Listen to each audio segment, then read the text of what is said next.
Bem, voltamos aí com a segunda parte, né, da nossa apostila.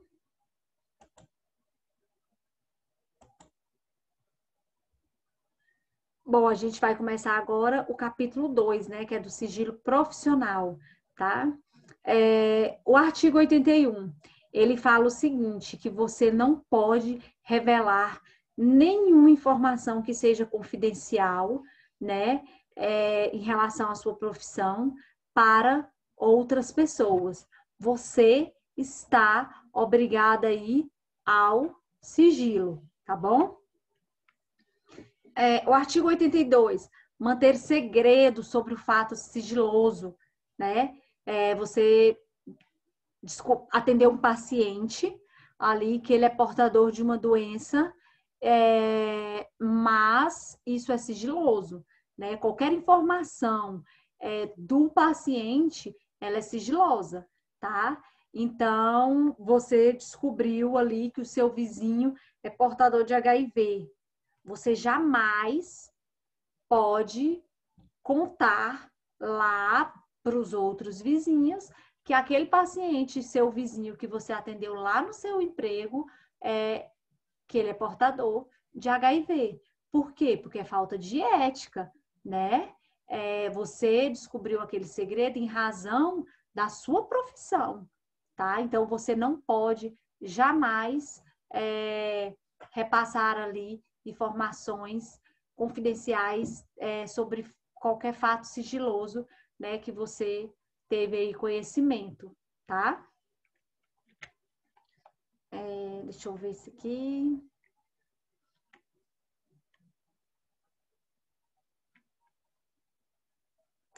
Olha só, sobre esse fato sigiloso, é importante abrir um parêntese que no decorrer ali da assistência, se for preciso ser revelado algum fato sigiloso para poder prestar o melhor benefício à assistência, poderá ser revelado para a equipe multiprofissional, tá? Jamais para terceiros, tá bom? O parágrafo 3º, ele fala que quando o profissional de enfermagem ele foi intimado para ser testemunha de algum fato, ele tem que declarar ali o impedimento de revelar aquele segredo, porque é o segredo do paciente, é um fato sigiloso. Aí o delegado te chama lá na delegacia para você depor, porque ele quer saber, ficou sabendo disso e quer saber se é verdade. Se for relacionado ao fato sigiloso, você já tem que declarar ali que você, através do código profissional, você é impedido de revelar, a não ser para a equipe multidisciplinar, né? O parágrafo 4º fala o seguinte: o segredo profissional referente ao menor de idade deverá ser mantido, mesmo quando a revelação for solicitada por pais ou responsáveis, tá? No caso aí de causar danos e risco aí a essa pessoa menor de idade. Então, mesmo que estejam perguntando, tá? Você não pode falar, porque é um fato sigiloso. Gente, sigiloso não pode ser revelado, tá? Artigo 83, orientar na condição aí de enfermeiro ou da equipe de enfermagem, a equipe sob sua responsabilidade sobre o dever do sigilo profissional, tá? Isso aí essa cláusula ela é mais específica para o enfermeiro, mas o técnico também se encaixa aí nesse quesito, tá? E quais as proibições, professora? Artigo 84. Franquear o acesso à informação e documentos para pessoas que não estão diretamente envolvidas na prestação da assistência.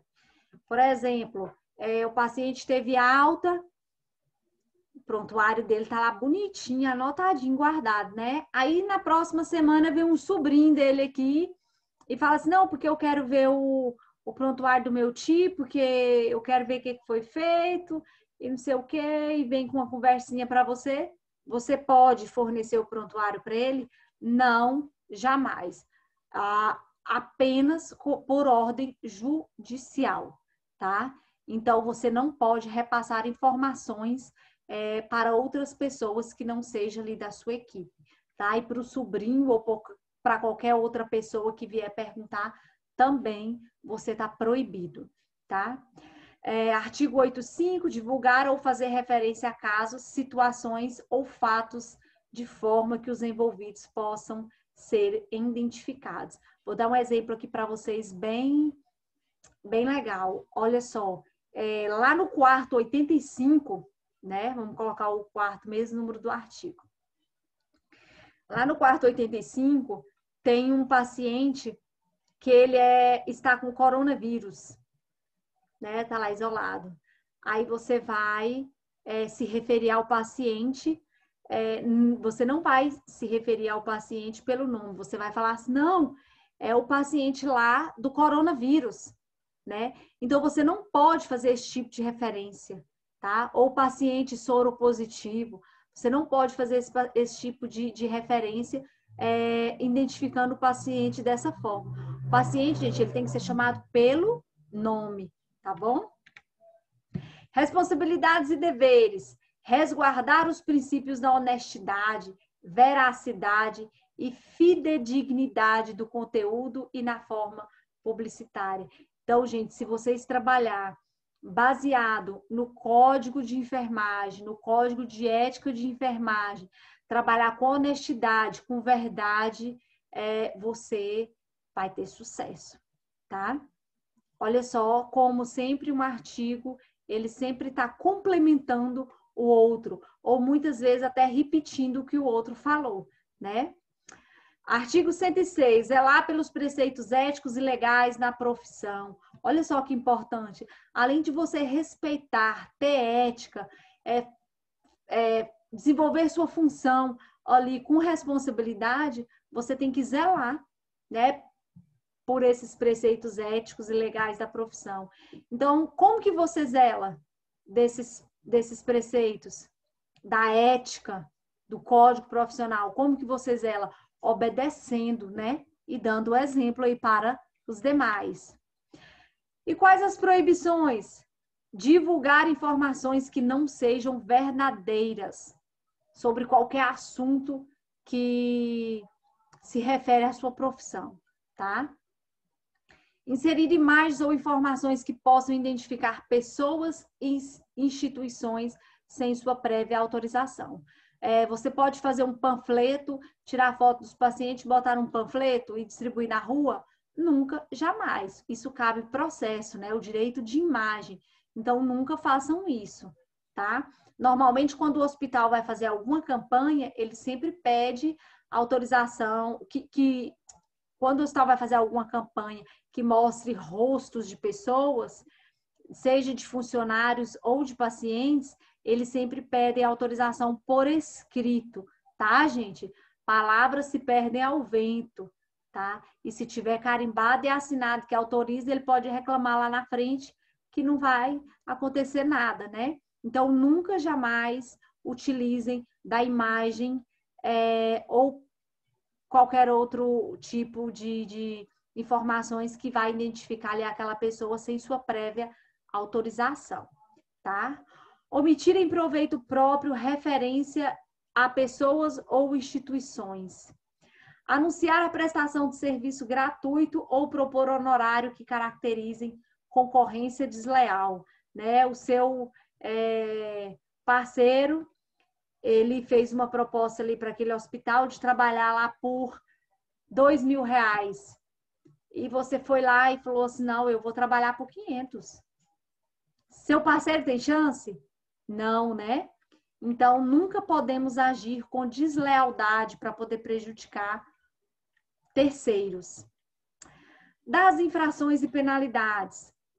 O artigo 112 fala o seguinte, que a caracterização das infrações éticas e disciplinares e a aplicação das penalidades, né, regem aqui por esse código, a gente vai ver mais lá no fim, sem prejuízos das sanções previstas em outros dispositivos legais.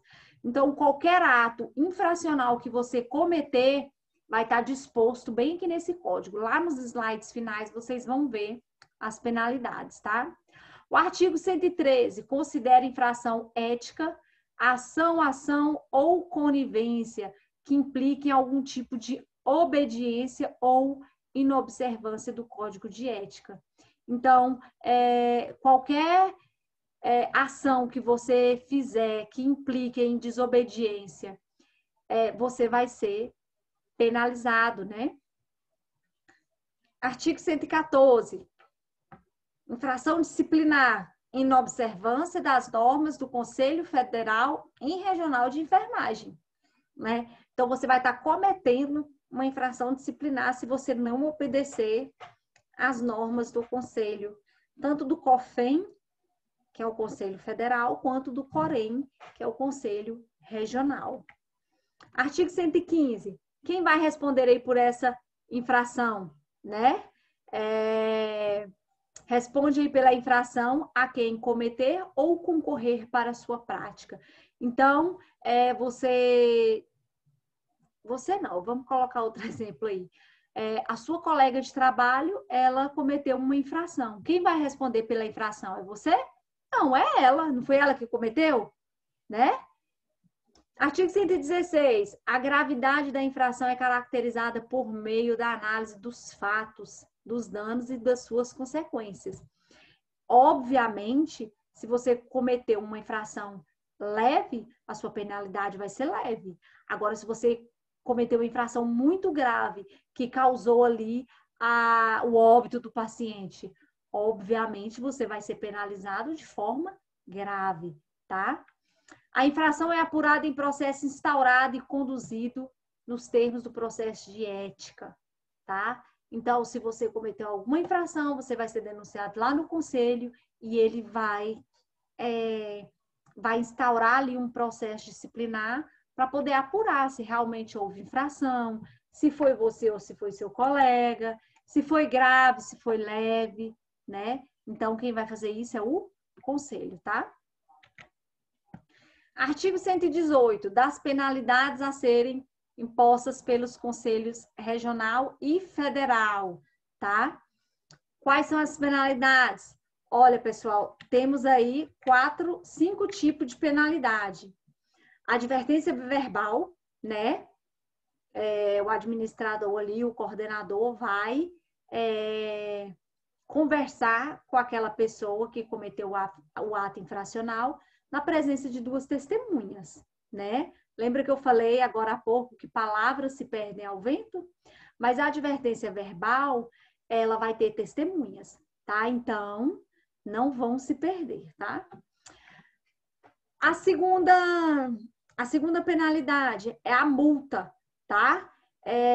Essa multa também, ela vai ser aplicada no valor de 1 a 10 vezes do valor da sua anuidade, só que ela vai ser aplicada de acordo com a sua infração também. Se for uma infração leve, você vai pagar um valor menor. Se for uma infração média, um valor médio.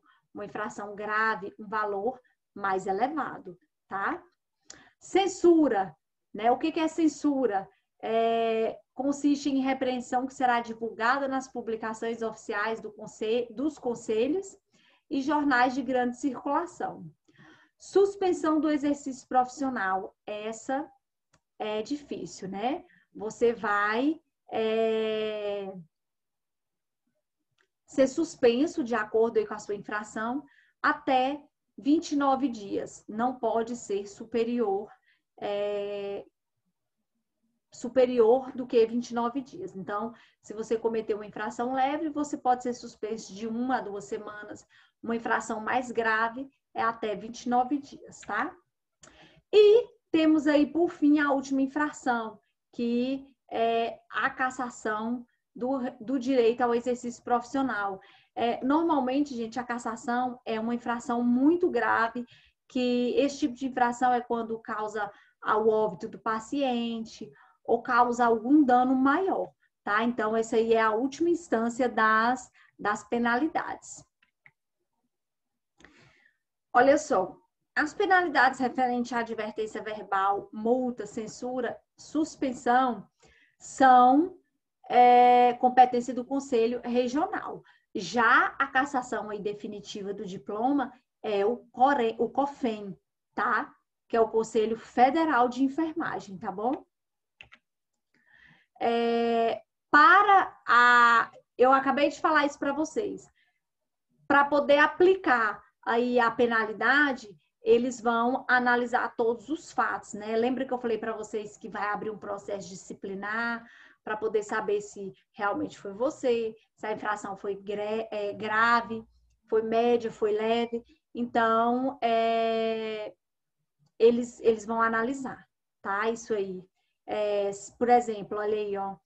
Se a infração foi de maior ou menor gravidade, se as circunstâncias aí que você cometeu foi agravante e atenuante, o dano causado e suas consequências, o dano que você causou no paciente, tá? Os antecedentes, seus antecedentes, vamos supor que é a segunda vez ou é a terceira vez que você administra uma medicação errada no paciente.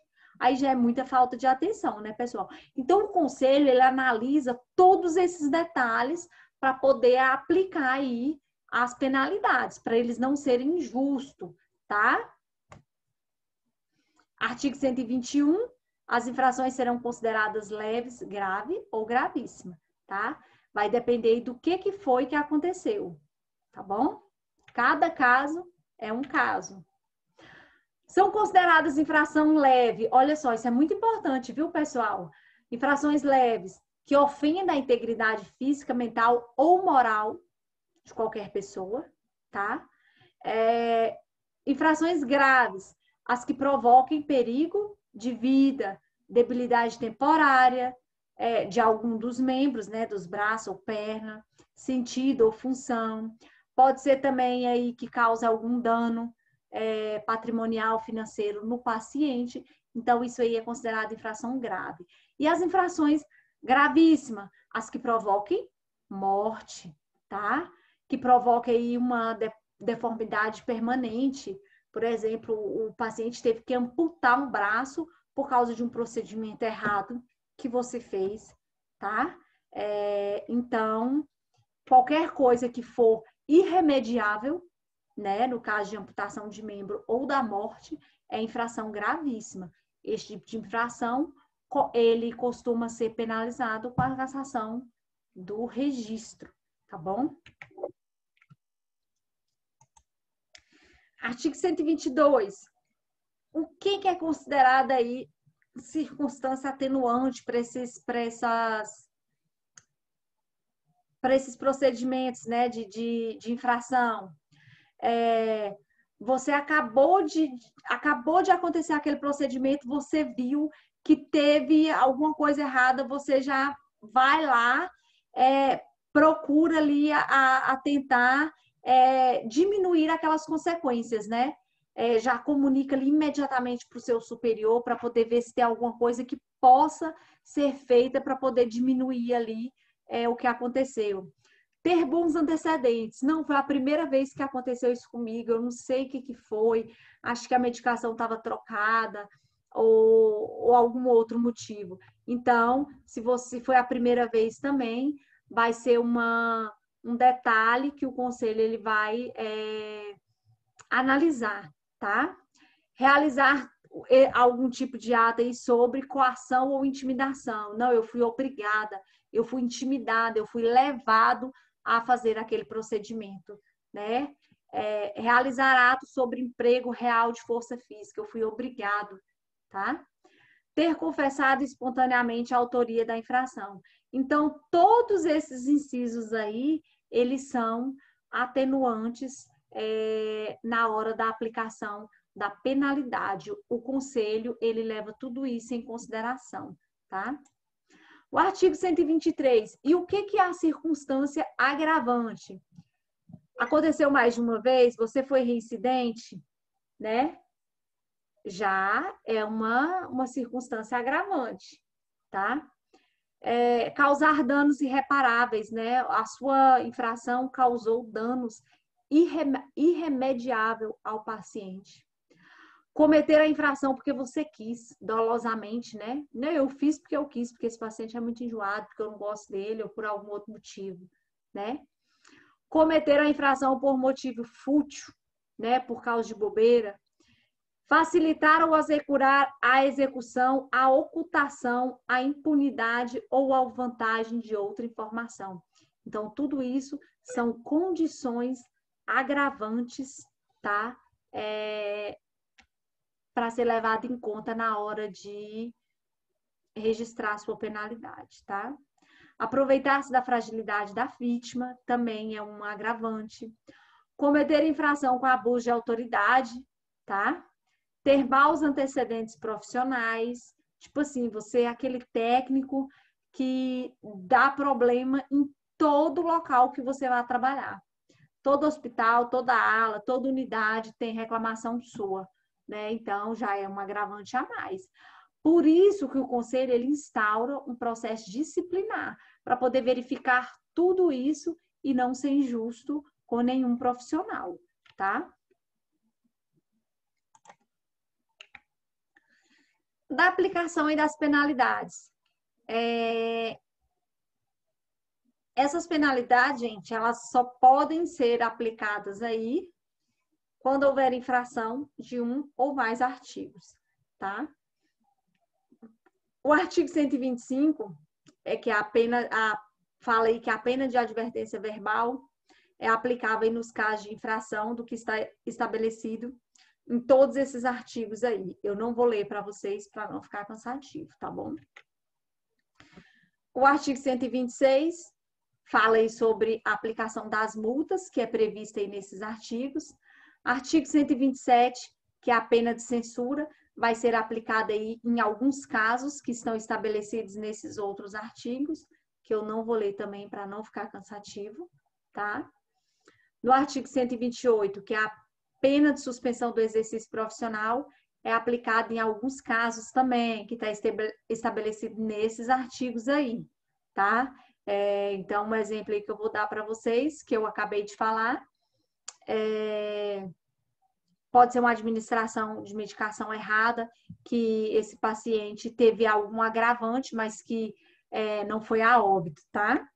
A pena de cassação do registro profissional é aplicada aí nesses outros artigos aí, ó, 12, 26, 28, 29, no caso, quando o paciente vai a óbito ou quando amputa um membro, nesses casos que eu acabei de falar para vocês, do que é irremediável, né? Então, o direito de exercer a profissão, a perca da carteirinha profissional vai ser aplicada somente em casos de óbito, né? Que o paciente for a óbito e que for infrações irremediáveis, tá? E das disposições gerais, o artigo 130 fala aí que os casos omissos serão resolvidos pelo Conselho Federal de Enfermagem, tá? Pessoal, espero que vocês tenham entendido, né? Eu sei que é um pouquinho cansativo a gente falar de artigos, mas eu acredito que tenha ficado claro, tenha esclarecido muita coisa para vocês. Dúvidas, vocês podem estar me perguntando, tá? No grupo. E se vocês sentirem necessidade da gente fazer uma outra aula com esse mesmo conteúdo, estou à disposição, tá? Boa noite e boa prova a todos.